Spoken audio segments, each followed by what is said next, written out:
Hello student, आज मैं आपको क्लास 8 का 4th लेसन पढ़ाऊंगी। तो लेसन का नाम है the Narmada the life line of Madhya Pradesh. इसका अर्थ हुआ नर्मदा मध्य प्रदेश की जीवन रेखा। नर्मदा एक नदी का नाम है, आप सबने सुना होगा। अब मैं आपको थोड़ी सी जानकारी देना चाहूँगी नर्मदा नदी के बारे में। तो जो आप पिक्चर में देख रहे हैं ये क्या है? नर्मदा नदी दिख रही है आपको। अब मैं इसके बारे में थोड़ा सा आपको बताती हूँ। The unique feature of Narmada. Narmada नदी की सबसे बड़ी विशेषता या गुण ये है, it flows from east to west. कि नर्मदा नदी जो है वो पूर्व से पश्चिम की ओर बहती है। In contrast most of India's reverse flow towards the east. जबकि अगर इसकी तुलना की जाए और नदियों से तो क्या होता है, अन्य नदियाँ कहाँ बहती हैं? अन्य नदियाँ ईस्ट की ओर बहती हैं, मतलब कि पूर्व की ओर बहती हैं, और नर्मदा नदी जो है वो पूर्व से पश्चिम की ओर बहती है। It is also called the life line of Madhya Pradesh and Gujarat. और नर्मदा नदी को मध्य प्रदेश की जीवन रेखा कहा जाता है और गुजरात की भी जीवन रेखा कहा जाता है, due to its vast contribution to the state of Gujarat and Madhya Pradesh. क्यों कहा जाता है जीवन रेखा मध्य प्रदेश और गुजरात की? क्योंकि वाटर सप्लाई में, मतलब पानी की आपूर्ति में, नर्मदा नदी का सबसे बड़ा योगदान है। कहाँ के लिए? मध्य प्रदेश और गुजरात के लिए। इसलिए नर्मदा नदी को मध्य प्रदेश और गुजरात की जीवन रेखा कहा जाता है। तो अब हम चलते हैं आगे, लेसन पढ़ते हैं। Okay, let's start. The Narmada the life line of Madhya Pradesh. Name some rivers in Madhya Pradesh. तो यहाँ पे क्या है बच्चों, आपको मध्य प्रदेश की कुछ नदियों के नाम बताना है। How are the rivers useful to us. और नदियाँ जो हैं वो हमारे लिए किस तरीके से, किस तरह से सहायक होती हैं वो बताना है। Which is the biggest river in the state. और हमारे स्टेट में, राज्य में सबसे बड़ी नदी कौन सी है? तो ये तीनों क्वेश्चंस के आंसर हमें इसी लेसन में जब हम आगे पढ़ेंगे तो हमें इनके आंसर्स प्राप्त होंगे। चलो बच्चों आगे बढ़ते हैं। तब भी हम मध्य प्रदेश की कुछ नदियों के नाम आपको बता देते हैं। जैसे कि नर्मदा नदी, जैसे कि आप लेसन का ये टॉपिक है, तो मध्य प्रदेश की सबसे बड़ी नदी है। ताप्ती नदी, बेतवा नदी, चंबल नदी, सोन नदी, टोंस नदी, क्षिप्रा नदी, केन नदी, ये सारी मध्य प्रदेश की नदियाँ हैं। अब आगे बढ़ते हैं। ये जो पिक्चर में आप देख रहे हैं ये नर्मदा नदी का घाट है, उसी की पिक है। अब हम पढ़ते हैं lesson. I am the river Narmada, I am proud that I flow in India where a river is considered as a living being and even more than that people worship rivers as goddesses here। तो यहाँ पे नदी क्या है अपने बारे में खुद बता रही है, नर्मदा नदी। हाँ, तो क्या कहती है? आई एम द रिवर नर्मदा, कि मैं नर्मदा नदी हूँ। आई एम प्राउड, और मुझे गर्व है। That I flow in India, कि मैं भारत में बहती हूँ। Where a river is considered as a living being, जहाँ पर नदी को एक सजीव प्राणी माना जाता है। और इससे भी अधिक ये कि यहाँ पर लोग नदी की देवी देवताओं के रूप में पूजा करते हैं, नदी को एक देवी मानते हैं। Next paragraph. There are many holy rivers in India such as the Ganga, the Yamuna, the Brahmaputra, the Sindhu, the Godavari, the Kaveri, the Krishna, the Sutlej. तो भारत में और भी अन्य पवित्र नदियाँ हैं, काफ़ी सारी पवित्र नदियाँ हैं जिनके नाम अभी हमने पढ़े। गंगा, यमुना, ब्रह्मपुत्र, सिंधु, गोदावरी, कावेरी, कृष्णा, सतलुज एट्सेट्रा, मतलब आदि। People take sacred bath in them and feel purified. लोग इनमें पवित्र स्नान करते हैं और अपने आप को पवित्र महसूस करते हैं। I am the longest river in Madhya Pradesh. Madhya Pradesh की नर्मदा नदी जो है वो सबसे लंबी नदी है। पीपल कॉल मी माँ नर्मदा, और लोग नर्मदा नदी को माँ नर्मदा कह के पुकारते हैं। I too look after them like a mother, और नर्मदा नदी भी लोगों को माँ की तरह ही देखभाल करती है। I have abundant water through out the year, और नदी में पूरे वर्ष पर्याप्त मात्रा में पानी रहता है। I irrigate a major part of the state, और ये नर्मदा नदी जो है वो हमारे राज्य का, प्रांत का बहुत बड़ा भाग सिंचित करती है, मतलब वाटर सप्लाई करती है। आई flow between the Vindhyachal and the Satpura mountains. Narmada नदी जो है वो विंध्याचल और सतपुड़ा माउंटेन्स के बीच में, पहाड़ों के बीच में होकर बहती है। People call me the life line of Madhya Pradesh, और लोग इसे मध्य प्रदेश की जीवन रेखा कहते हैं।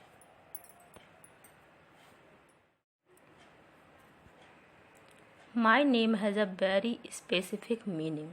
नर्मदा नदी बताती है कि उसका जो नाम है नर्मदा, उसका एक बहुत विशेष ही अर्थ है।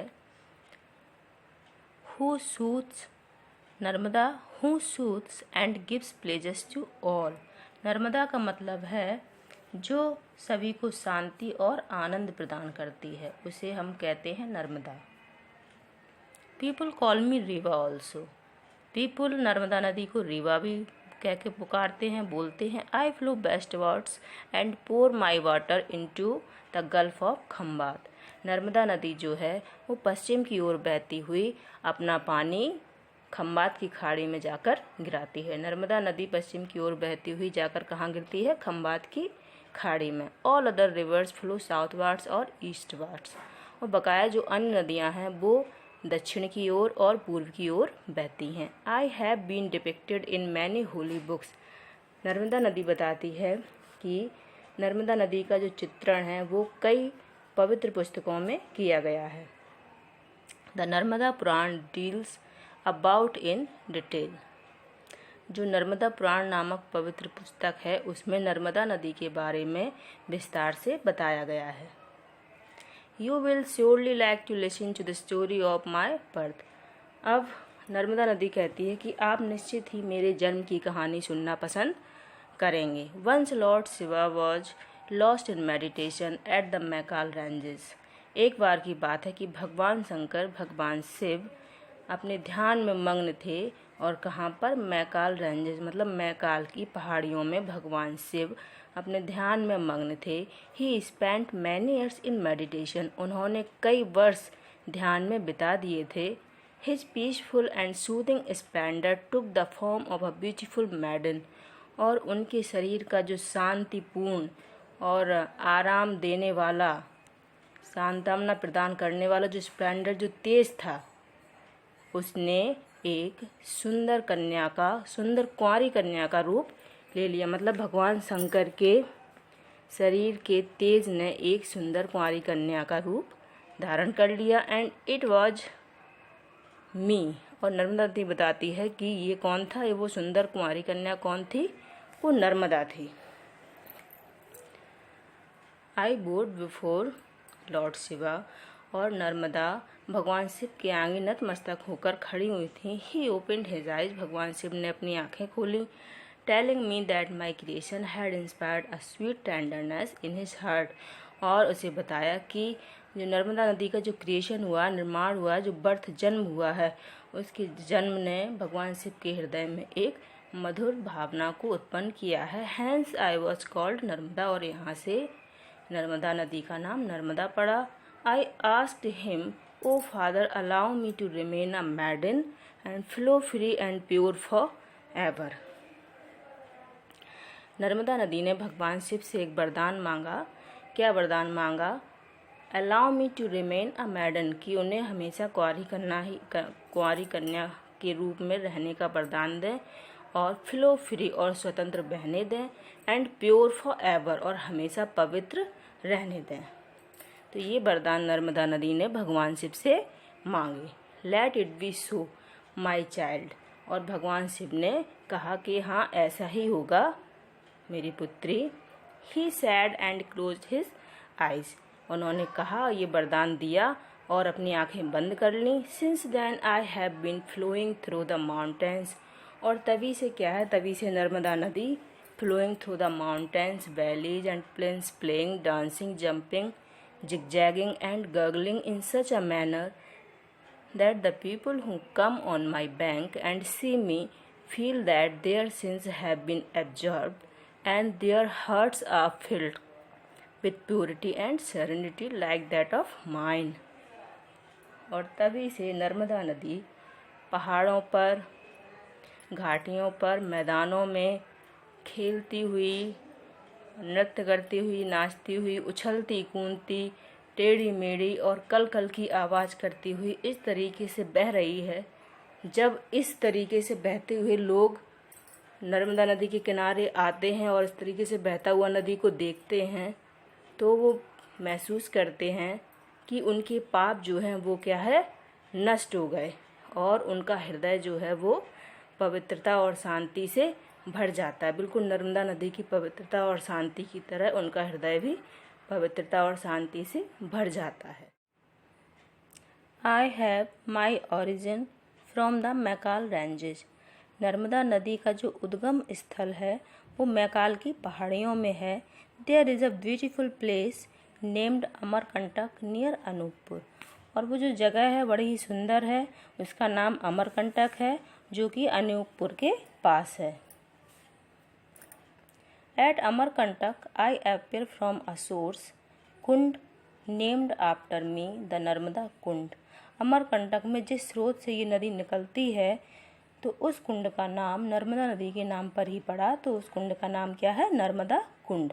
From this kund I flow in the form of a narrow stream and reach a place where once stood the ashram of Kapil Muni. From this कुंड, और इस कुंड से निकलकर नर्मदा नदी जो है वो एक पतली सकरी धारा के रूप में बहती है और फिर वहाँ से बहते हुए एक ऐसी जगह पहुँचती है जहाँ पर एक बार बहुत पहले मतलब कपिल मुनि का आश्रम हुआ करता था। हेयर पीपल कॉल मी दूध धारा। और यहाँ पर नर्मदा नदी का नाम क्या है, दूध धारा। वहाँ पर लोग नर्मदा नदी को दूध धारा कहकर पुकारते हैं। As I look like milk, क्योंकि वहाँ पर नर्मदा नदी का जो पानी है वो बिल्कुल दूध की तरह दिखता है, वाइट सफ़ेद। From Amarkantak I pass through Dindori.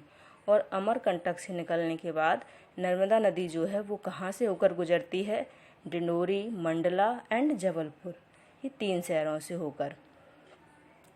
Eight भेड़ाघाट Jabalpur my banks are adorned with marble rocks. और जबलपुर में जो भेड़ाघाट है जगह का नाम है, वहाँ पर जो नदी के किनारे हैं वो बड़े सुंदर मार्बल मतलब संगमरमर के पत्थरों से सजे हुए हैं, बने हुए हैं। People from all over the world came to see me gracefully flowing through the rocks. और पूरी दुनिया से लोग यहाँ पर नदी की सुंदरता को देखने आते हैं। Those who watch my beauty in the light of the full moon forget everything and feel as if they have reached the abode of God. Those who watch my beauty in the light of the full moon। और वो जो लोग देखने आते हैं नदी की सुंदरता को, नदी के गौरव को, और जब वो नदी की सुंदरता चंद्रमा की रोशनी में देखते हैं तो वो सब कुछ भूल जाते हैं। फॉरगेट मीन्स भूलना, एवरीथिंग मीन्स सब कुछ भूल जाते हैं। एंड फील और महसूस करते हैं मानो कि they have reached the abode of God, मानो कि वो भगवान के घर में हो, मतलब स्वर्ग में हो, स्वर्ग जैसा फील करते हैं नदी के किनारे खड़े होकर। जस्ट अबव भेड़ाघाट I make a wonderful waterfall. और भेड़ाघाट पर ही ये नर्मदा नदी जो है बड़ा सुंदर वाटरफॉल बनाती है। वाटरफॉल मीन्स क्या होता है, झरना। The falling water splits into fine droplets in the air and appears like fog everywhere। और जो फॉलिंग वाटर मतलब जो गिरता हुआ पानी है, जब झरने से ऊपर से पानी गिरता है तो वो स्प्लिट्स हो जाता मतलब बिखर जाता है, इनटू ड्रॉपलेट्स मतलब बूंदों में, इन द एयर और हवा के साथ बूंदों में बिखर जाता है। एंड एपियर्स और प्रतीत होता है लाइक फॉग, बिल्कुल धुआं की तरह प्रतीत होता है। जब झरने से ऊपर से पानी गिरता है तो वो बूंदों में बिखर जाता है हवा के साथ और बिल्कुल धुएं की तरह प्रतीत होता है, ऐसा लगता है मानो धुआं हो। It is known as the Dhuandhar जलप्रपात। और इस वाटरफॉल को किस नाम से जानते हैं, धुआंधार जलप्रपात के नाम से। From this place I flow through Narsinghpur. और इस जगह से जब नदी निकलकर कहाँ पहुँचती है कहाँ से होकर बहती है? नरसिंहपुर, रायसेन, होशंगाबाद, हल्दिया एंड नेमावार। तो इन जगहों से होकर नदी निकलती है। At Nemawar it is half of my journey to the sea. और नेमावार पर आकर समुद्र की दूरी तक पहुँचने तक जो नदी की जो जर्नी है, जो यात्रा है, वो आदि ख़त्म हो जाती है। Sethani Ghat at Hoshangabad and the ghat of Maheshwar where stand the humble palace of Devi Ahilya Bai. Sethani Ghat जो है होशंगाबाद में, और महेश्वर घाट, वहाँ पर क्या है? देवी अहिल्याबाई का महल बना हुआ था। हैव देयर ओन इम्पोर्टेंस, और उसका अपना महत्व था।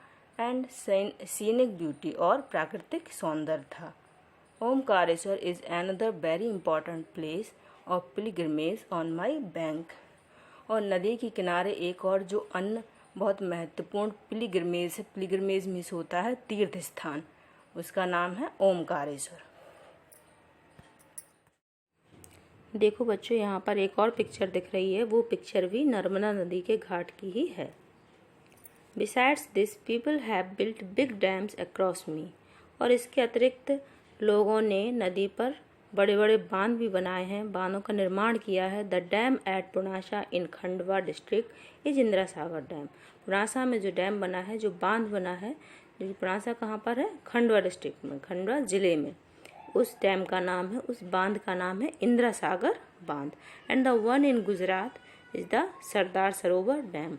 और एक बांध कहाँ पे बना? गुजरात में। गुजरात में कौन सा बांध है? सरदार सरोवर बांध। डैम को क्या कहते हैं? बांध हिंदी में। Thus people will be able to get more water for irrigation and generate electricity also। और इस प्रकार लोग बिजली उत्पादन के लिए और सिंचाई के लिए अधिक पानी प्राप्त कर पाते हैं। I must mention here that a big city like Indore, और नदी यहाँ पे बताना चाहती है कि जो बिग सिटी लाइक इंदौर की जैसा बड़ा शहर गेट्स इस्ट वाटर सप्लाई, और जो इसकी पानी की आपूर्ति है फ्रॉम मी, मतलब इंदौर की जैसा बड़ा शहर भी पानी की आपूर्ति कहाँ से करता है? पानी की पूर्ति नर्मदा नदी से करता है। इंदौर में भी वाटर सप्लाई नर्मदा नदी से होती है। दो I am quite far of from the city, जबकि नर्मदा नदी जो है वो शहर से काफ़ी दूर है। Next paragraph.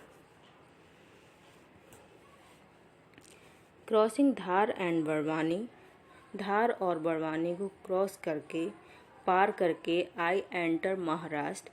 नदी जो है वो महाराष्ट्र में प्रवेश करती है। एंड देन गुजरात, और उसके बाद गुजरात में। In Gujarat a number of rivers join me, और गुजरात में अन्य नदियाँ भी नर्मदा नदी में आकर मिल जाती हैं। And I take on an enormous shape, और वहाँ पर जब अन्य नदियाँ नर्मदा नदी में आकर मिल जाती हैं तो उसका जो शेप, जो आकार है, वो विशाल हो जाता है। From here I continue my journey to meet the gulf of Khambhat at Vimleshwar. और यहाँ से नर्मदा नदी जो है वो अपनी यात्रा कंटिन्यू करती है to meet the gulf of Khambhat. Vimleshwar में जो खम्बात की खाड़ी है, वहाँ पर जाकर मिलने के लिए नर्मदा नदी यहाँ से अपनी यात्रा मतलब कंटिन्यू स्टार्ट करती है, जारी रखती है। 10 फ्रॉम अमरकंटक टू विमलेश्वर, और इस प्रकार अमरकंटक से विमलेश्वर तक I travel 1310 kilometres in all. तो अमरकंटक से विमलेश्वर तक नदी जो दूरी है नदी की, वो कितनी तय कर लेती है? 1310 किलोमीटर दूरी तय कर लेती है नर्मदा नदी। कहाँ से कहाँ तक? अमरकंटक से विमलेश्वर तक। थाउजेंड्स ऑफ पीपल, हजारों लोग, मैन एंड वुमेन, महिलाएं, पुरुष, यंग एंड ओल्ड, नवयुवक और वृद्धजन, undertake pilgrimage all along my length and around it. तो हजारों लोगों की मतलब हजारों लोगों में जो उसमें महिलाएं, पुरुष, बूढ़े, जवान सब शामिल होते हैं, वो पिलग्रिमेज मतलब तीर्थ यात्रा करते हैं और नदी के चारों ओर परिक्रमा करते हैं। They call it the holy parikrama, और वो उसे पवित्र परिक्रमा कहते हैं and consider it as a great pilgrimage, और वो इसे महान तीर्थ यात्रा मानते हैं, तीर्थ स्थान मानते हैं, and a religious achievement of their life, और अपने जीवन का एक धार्मिक उत्थान मतलब धार्मिक उपलब्धि मानते हैं। वो नर्मदा नदी की परिक्रमा करके उसे एक महान नर्मदा नदी को एक महान तीर्थ स्थान भी मानते हैं और अपनी परिक्रमा को एक बड़ी धार्मिक उपलब्धि भी मानते हैं। तो यहाँ पे ये लेसन एंड होता है, फिनिश होता है, और इस लेसन में पूरी जो है वो नर्मदा नदी के बर्थ की स्टोरी बताई गई है। कैसे नर्मदा नदी का बर्थ हुआ, जन्म हुआ, कहाँ से वो निकली, कहाँ पे उसका उद्गम स्थल है, और कितनी उसकी लंबाई है, कहाँ पे जाके गिरती है और कहाँ कहाँ से होकर बहती है। ये सारी पूरी जो इन्फॉर्मेशन है वो आपको बताई गई है। Thanks for watching.